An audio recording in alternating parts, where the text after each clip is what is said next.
Bonjour à tous. On commence cette revue de presse en France, le seul grand championnat européen qui ne reprendra pas. Une situation qui fait la une de l'équipe ce vendredi. Le journal se demande même si on ne se retrouve pas comme des cons alors que les championnats vont repartir en Espagne, Angleterre et Italie et que le foot a déjà repris en Allemagne. L'autre information du jour dans le quotidien, c'est l'Olympique lyonnais qui a ciblé un ancien international français. En effet, les Gaunes travailleraient en toute discrétion sur la piste Mamadou Sakho. À un an de la fin de son contrat avec Crystal Palace, le défenseur central pourrait donc faire son retour en Ligue 1, lui qui est l'une des priorités de Rudy Garcia, le coach de l'OL, notamment pour sa dimension de leader de groupe. On part maintenant en Italie où toute la presse fête le retour du football, car c'est désormais officiel, la Serie A va bien reprendre le 20 juin prochain. Forcément, la nouvelle fait les gros titres dans tous les médias transalpins, c'est le cas de la Gazzetta dello Sport, on joue, titre le journal au papier rose, qui rapporte aussi un point important concernant la reprise. La Coupe d'Italie se jouera du 13 au 17 juin, une situation qui ne plaît pas aux trois grands clubs historiques qui ne comptent pas se laisser faire. L'Inter, l'AC Milan et la Juventus refusent ce calendrier et menacent même de ne pas envoyer leur équipe. Ce sont les Nerazzurri qui mènent la fronde car ils pourraient jouer jusqu'à 3 matchs en 6 jours, entre la demi-finale, la finale et le championnat. Leur solution serait d'envoyer l'équipe réserve pour jouer les demi-finales de la coupe. Du côté du Corriere dello Sport, on parle surtout du retour du ballon rond. Et allez, titre le quotidien, le foot repart. Même son de cloche en une de Tuttosport et du Quotidiano Sportivo. Un été avec de la Serie A tous les jours peut-on lire en une de ce dernier. En Angleterre aussi, on célèbre la reprise du championnat. Le retour du foot y est également officialisé depuis hier, ce sera le 17 juin. Le football est de retour, s'émerveille le Daily Express. Et pour le premier match de la suite de la Premier League, ce sera une belle affiche en plus, avec Manchester City qui accueille Arsenal. Pour The Sun, c'est un amour d'été qui s'annonce. Une parenthèse enchantée, mais pas pour tout le monde. En effet, Liverpool pourrait ne pas rejouer à Anfield avant d'avoir décroché le titre au minimum.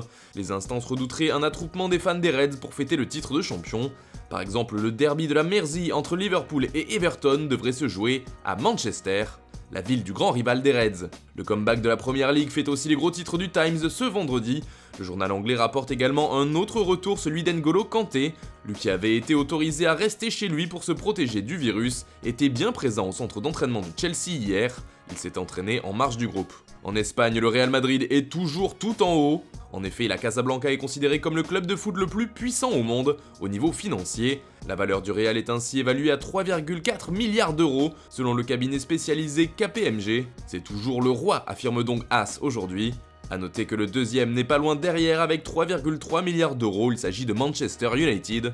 Et c'est le Barça qui complète ce podium, le club catalan est lui valorisé à 3,1 milliards d'euros. Le premier club français est sans surprise le PSG qui se classe 9ème, l'OL est à la 20ème position. Toujours en Espagne, le Barça a une nouvelle recrue en vue de la reprise de la Liga.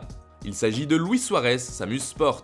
Blessé avant l'arrêt de la compétition, il devrait être rétabli et apte à jouer pour le premier match contre Majorque, le 14 juin. L'attaquant uruguayen a affirmé au journal barcelonais qu'il revenait plein d'envie et de motivation. Notre ambition est de gagner tout ce que nous pouvons, a-t-il déclaré. A noter aussi concernant le mercato du Barça que l'Inter ne veut pas céder sur le dossier Lautaro Martinez.